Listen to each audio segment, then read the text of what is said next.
నమస్తే welcome to స్వతంత్ర నేను నిత్య శ్రీనివాస్ బులెటిన్ ముందుగా హెడ్లైన్స్ చూద్దాం. కాసేపట్లో ఎమ్మెల్యేలు ఎమ్మెల్సీలతో సీఎం రేవంత్ భేటీ, అసెంబ్లీలో అనుసరించాల్సిన వ్యూహంపై చర్చ.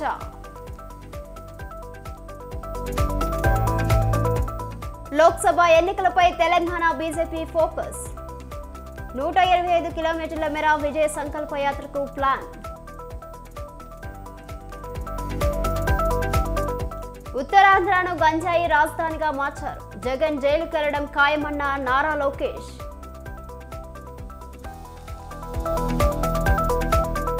పశ్చిమ గోదావరి జిల్లాలో భారీ అగ్ని ప్రమాదం, మంటలు అదుపు చేస్తున్న ఫైర్ సిబ్బంది.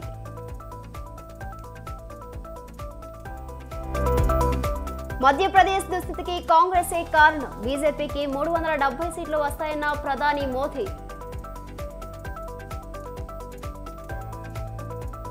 ఢిల్లీ బోర్డర్స్ లో హై అలర్ట్, రైతుల చలో ఢిల్లీ పిలుపుతో కేంద్రం అప్రమత్తం.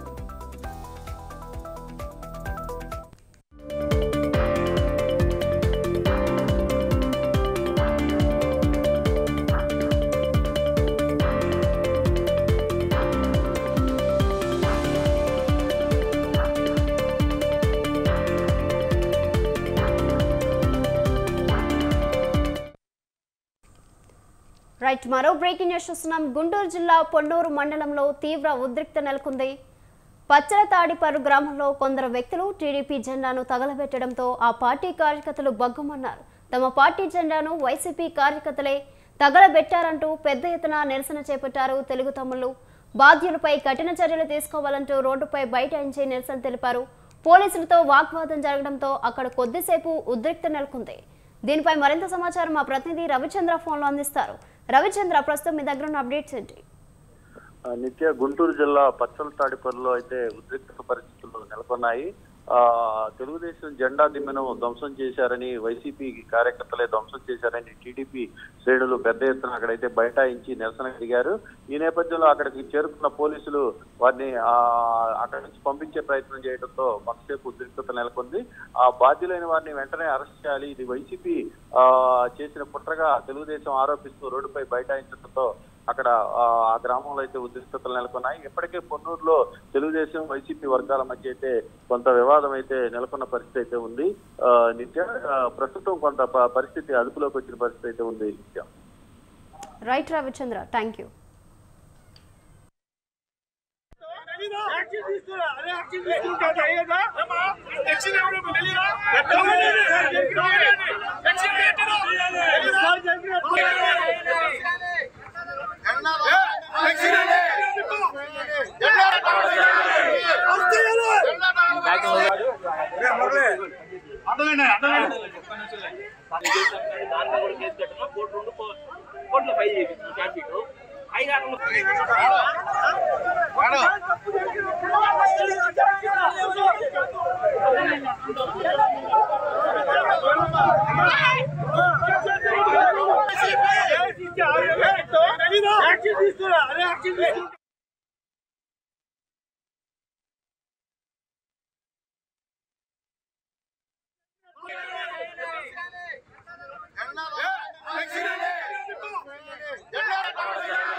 మరో బ్రేకింగ్ న్యూస్ చూస్తున్నాం. కాసేపట్లో ముఖ్యమంత్రి రేవంత్ రెడ్డి అధ్యక్షతన సిఎల్పి సమావేశం ప్రారంభం కానుంది.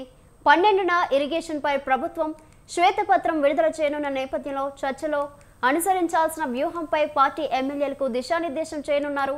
పార్లమెంటు స్థానాలకు అభ్యర్థుల ఎంపికపైన చర్చించనున్నట్టు సమాచారం. మరోవైపు శాసనసభలో ఉన్న 119 మంది ఎమ్మెల్యేలతో పాటు శాసన మండలిలో ఉన్న 40 మంది సభ్యులు ప్రాజెక్టు సందర్శనకు రావాలని సీఎం రేవంత్ రెడ్డి అసెంబ్లీ వేదికగా ఆహ్వానించారు. ఈ నేపథ్యంలో ఈ నెల 13న ఉదయం 10 గంటలకు శాసనసభ నుంచి ప్రాజెక్టుకు వెళ్లేందుకు ప్రభుత్వం అన్ని ఏర్పాట్లు చేస్తుంది.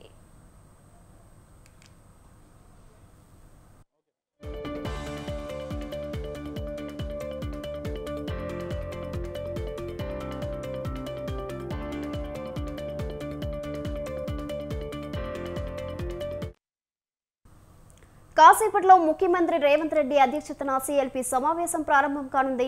12న ఇరిగేషన్పై ప్రభుత్వం శ్వేతపత్రం విడుదల చేయనున్న నేపథ్యంలో చర్చలో అనుసరించాల్సిన వ్యూహంపై పార్టీ ఎమ్మెల్యేలకు దిశానిర్దేశం చేయనున్నారు.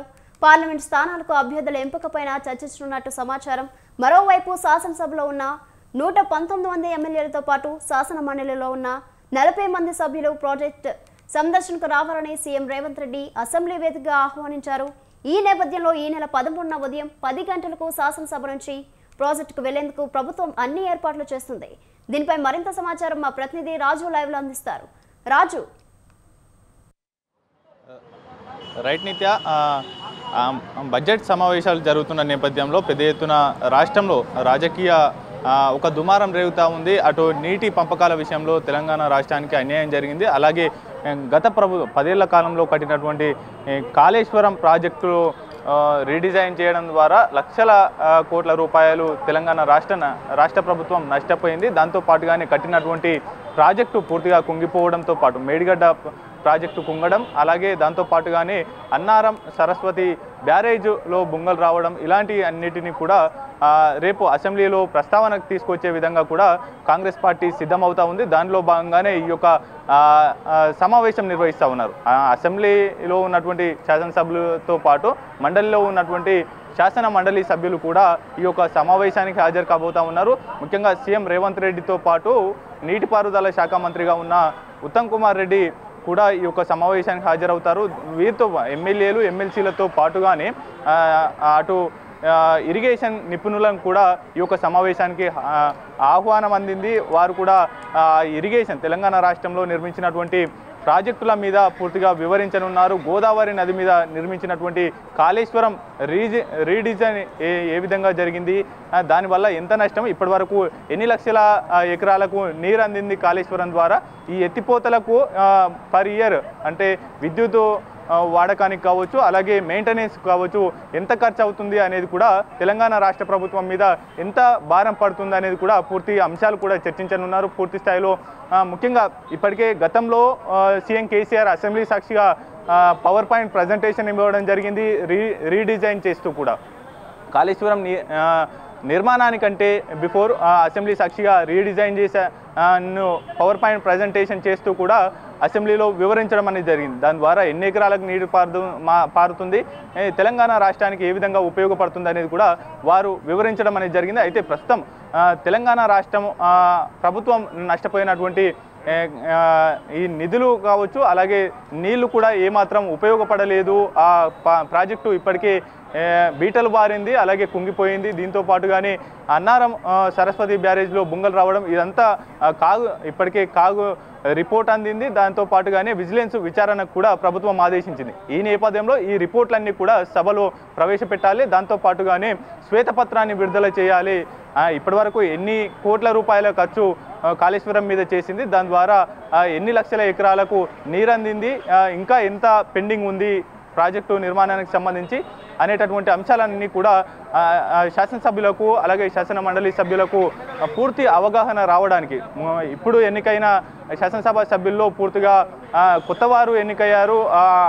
పూర్తి స్థాయిలో ఎక్స్పీరియన్స్ లేనటువంటి మొదటిసారిగా శాసనసభలో శాసన మండలిలో అడుగుపెట్టినటువంటి నేతలు ఉన్నారు కాబట్టి వారికి పూర్తి స్థాయిలో అవగాహన కల్పించేందుకు కూడా ఈ యొక్క పవర్ పాయింట్ ప్రజెంటేషన్ ఉపయోగపడనుంది. అయితే పూర్తి స్థాయిలో కాంగ్రెస్ పార్టీ నేతలే కాకుండా, కాంగ్రెస్ పార్టీ ఎమ్మెల్యేలు ఎమ్మెల్సీలే కాకుండా ఇతర పార్టీలు బీఆర్ఎస్ కావచ్చు, అలాగే సిపిఐ ఎంఐఎం బీజేపీ నాయకులకు కూడా ఈ యొక్క పవర్ పాయింట్ ప్రజెంటేషన్కు ఆహ్వానం పంపినట్లయితే మనకు తెలుస్తూ ఉంది. అయితే ప్రజా భవన్ అనేది ప్రభుత్వానికి ఒక వేదిక కాబట్టి ఇక్కడ పార్టీ కార్యక్రమాలు నిర్వహించవద్దు కాబట్టి అన్ని రాజకీయ పార్టీల ఎమ్మెల్యేలు ఎమ్మెల్సీలకు ఈ యొక్క ఆహ్వానం పంపారు.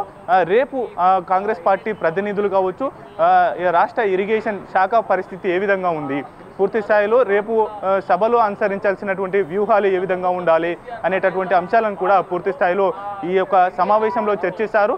అనంతరం సీఎం రేవంత్ రెడ్డి ఏ అంశాలు ప్రస్తావన చేయాలి, అనంతరం నీటిపారుదల శాఖ మంత్రిగా ఉన్నటువంటి ఉత్తమ్ కుమార్ రెడ్డి ఏ అంశాలు చర్చకు తేవాలి, దాంతోపాటుగానే ఇతర శాసనసభ్యులు కూడా ఏ అంశాలు ప్రస్తావించాలి సభా సాక్షిగా అనేది కూడా పూర్తిగా ఈ యొక్క సమావేశంలో వివరించనున్నారు.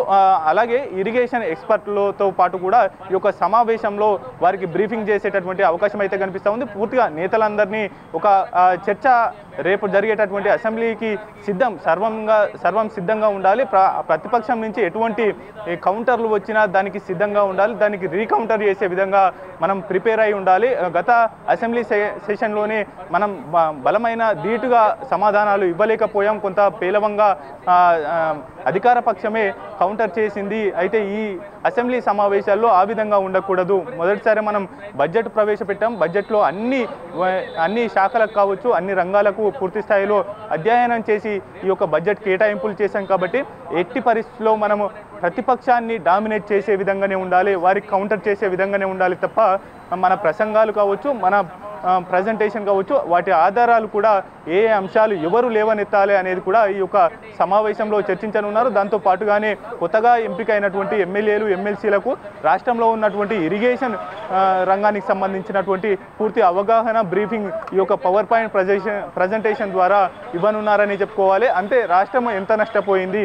మళ్ళీ అదేవిధంగా కేఆర్ఎంబీకి ఇప్పుడు కృష్ణా జలాల మీద ఉన్నటువంటి అవుట్లెట్లను కేఆర్ఎంబీ బోర్డుకు అప్పచెప్తా ఉంది రాష్ట్ర ప్రభుత్వం అంటూ బీఆర్ఎస్ ఒక ప్రచారం చేస్తూ ఉంటే, లేదు మా హయాంలో కాదు, గతంలోనే కేసీఆరే ఈ నిర్ణయం తీసుకున్నారు కాబట్టి అంటూ కూడా మొన్నటికి మొన్న సభలో ఈ యొక్క చర్చ జరిగింది. అయితే ఆ చర్చను కూడా 12వ తేదీన పూర్తిగా చర్చకు అవకాశం ఇవ్వాలంటూ కూడా సీఎంతో పాటు ఉత్తమ్ కుమార్ రెడ్డి ఇద్దరు కూడా స్పీకర్ను కోరడం జరిగింది. దాని మీద ప్రత్యేక చర్చ పెట్టాలనేది కూడా చెప్పడం జరిగింది. అయితే కేఆర్ఎంబీ వివాదంలో కూడా నల్గొండలో పెద్ద ఎత్తున సభ నిర్వహించాలని బీఆర్ఎస్ భావిస్తూ ఉన్న నేపథ్యంలో అంతకంటే ఒక రోజు ముందుగానే కాంగ్రెస్ పార్టీ దానికి సంపూర్ణమైనటువంటి చర్చకు తెరలేపి పూర్తిగా ప్రజలకు తెలియజేయాలనేటటువంటి ఉద్దేశంలో ఉంది.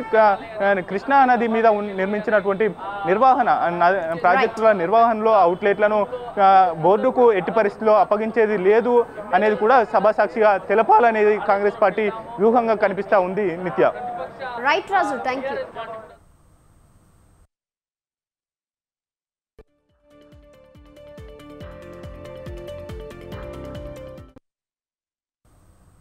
లోక్సభ ఎన్నికల నేపథ్యంలో బీజేపీ విజయ సంకల్ప యాత్రకు శ్రీకారం చుట్టింది. తెలంగాణ ప్రజల దీవెన కోసం సంకల్ప యాత్రను చేపట్టినట్లు బీజేపీ రాష్ట్ర అధ్యక్షుడు కేంద్ర మంత్రి కిషన్ రెడ్డి తెలిపారు. తెలంగాణ 17 నియోజకవర్గాల్లో పోటీ చేస్తామన్న ఆయన మెజార్టీ స్థానాలను గెలుచుకుంటామని ధీమా వ్యక్తం చేశారు. హైదరాబాద్ పార్లమెంట్ నియోజకవర్గంలో ఎంఐఎంని మట్టి కల్పిస్తామన్నారు. నల్గొండ, ఖమ్మం జిల్లాల్లోనూ బీజేపీ అనుకూల వాతావరణం ఉందన్నారు. దేశవ్యాప్తంగా శక్తికి ఎదురులేదన్న కిషన్ రెడ్డి ఈ ఎన్నికల్లో మళ్లీ బీజేపీ అధికారంలోకి వస్తుందన్నారు. నిర్వహించాలని, అది ఫిబ్రవరి 20వ తేదీ నుంచి మార్చి 1వ తేదీ వరకు రాష్ట్ర వ్యాప్తంగా యాత్రలు కొనసాగించాలని నిర్ణయించడం జరిగింది. ఈ యొక్క 5 యాత్రల్లో మొదటి యాత్ర ఆదిలాబాద్, పెద్దపల్లి, నిజామాబాద్ ఈ 3 పార్లమెంటు నియోజకవర్గాలు కవర్ చేస్తూ ఒక యాత్ర ఉంటుంది.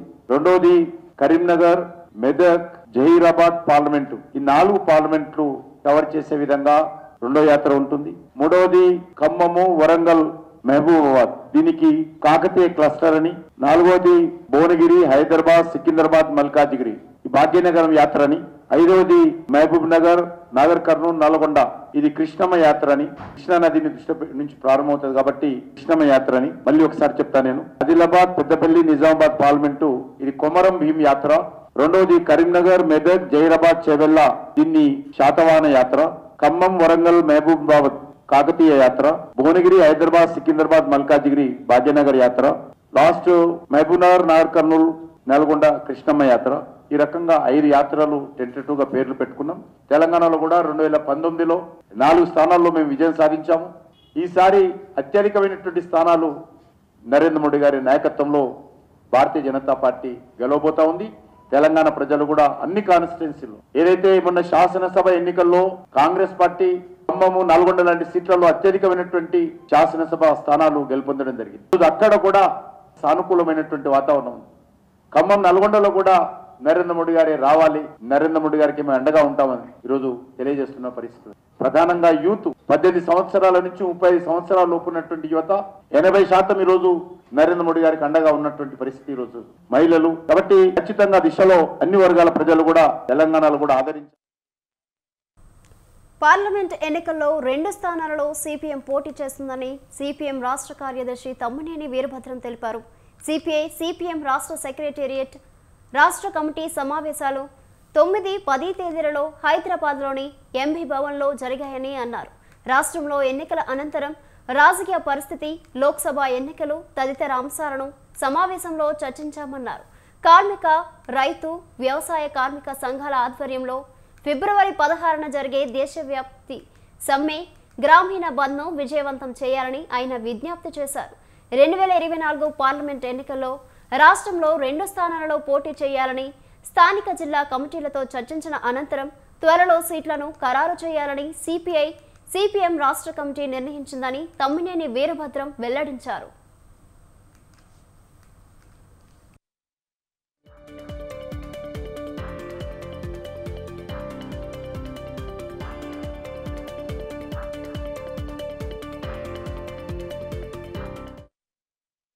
జనసేన అధినేత పవన్ కళ్యాణ్ రాష్ట్ర వ్యాప్తంగా పర్యటనకు సిద్ధమవుతున్నారు.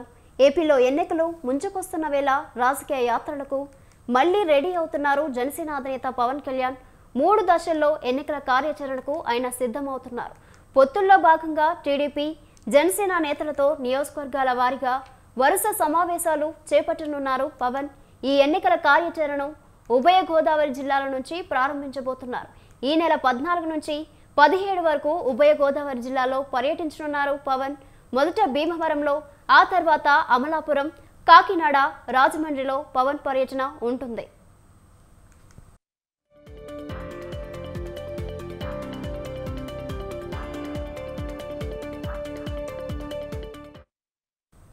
రెండు పార్టీల నేతలు క్షేత్రస్థాయిలో కలిసి వెళ్లేలా పవన్ కళ్యాణ్ నేరుగా రంగంలోకి దిగిపోతున్నారు.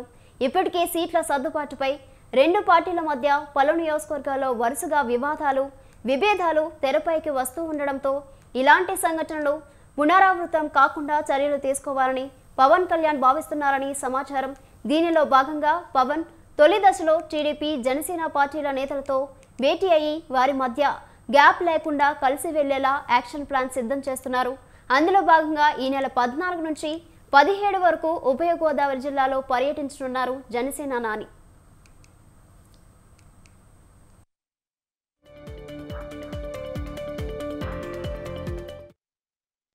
ఇక రెండో దశ పర్యటనకు పవన్ కళ్యాణ్ ఇదే నెలలో చేపట్టనున్నారు. ఆ పర్యటనలో జనసేన పార్టీ ముఖ్య నేతలు, వీర మహిళలు పోటీ చేసే నియోజకవర్గాల పరిధిలో పవన్ కళ్యాణ్ పర్యటన ఉండబోతోంది. ముఖ్యంగా పార్టీ తరపున అనుసరించాల్సిన వ్యూహంపై నేతలకు పవన్ దిశానిర్దేశం చేయనున్నారు. టీడీపీతో కలిసి వెళ్లే అంశం, పొత్తుల విషయంలో టీడీపీతో అనుసరించాల్సిన వ్యూహంపై పార్టీ నేతలకు స్పష్టత ఇవ్వనున్నారు. ఎన్నికలకు సమయం దగ్గర పడుతున్న నేపథ్యంలో తొందరపాటు నిర్ణయాలు తీసుకోవద్దని పదే పదే చెబుతున్న పవన్ ఎన్నికల షెడ్యూల్ విడుదలైన తర్వాత కూడా ఇదే వ్యూహాన్ని అనుసరించేలా సొంత పార్టీ నేతలను మానసికంగా సిద్ధం చేయనున్నారు.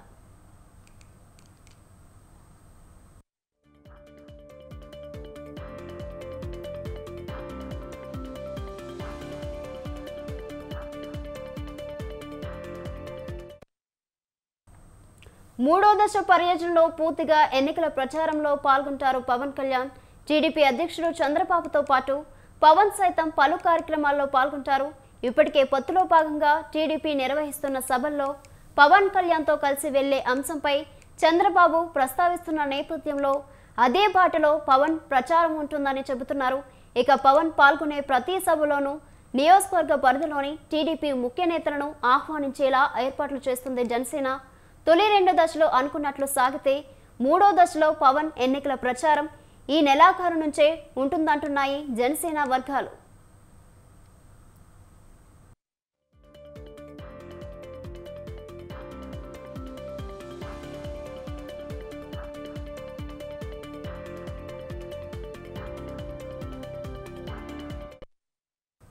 మరోవైపు జనసేన నేతలకు పవన్ కళ్యాణ్ లేఖ రాశారు. పొత్తులపై బహిరంగ విమర్శలు చేయొద్దంటూ పార్టీ శ్రేణులకు ఆ లేఖలో సూచించారు. అభిప్రాయ భేదాలు ఉంటే తన దృష్టికి తేవాలన్నారు.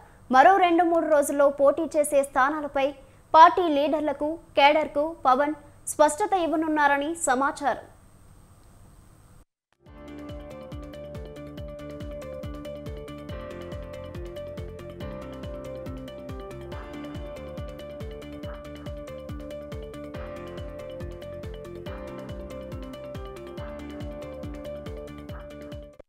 ఇవి బులెటిన్ డీటెయిల్స్. కీప్ వాచింగ్ స్వతంత్ర.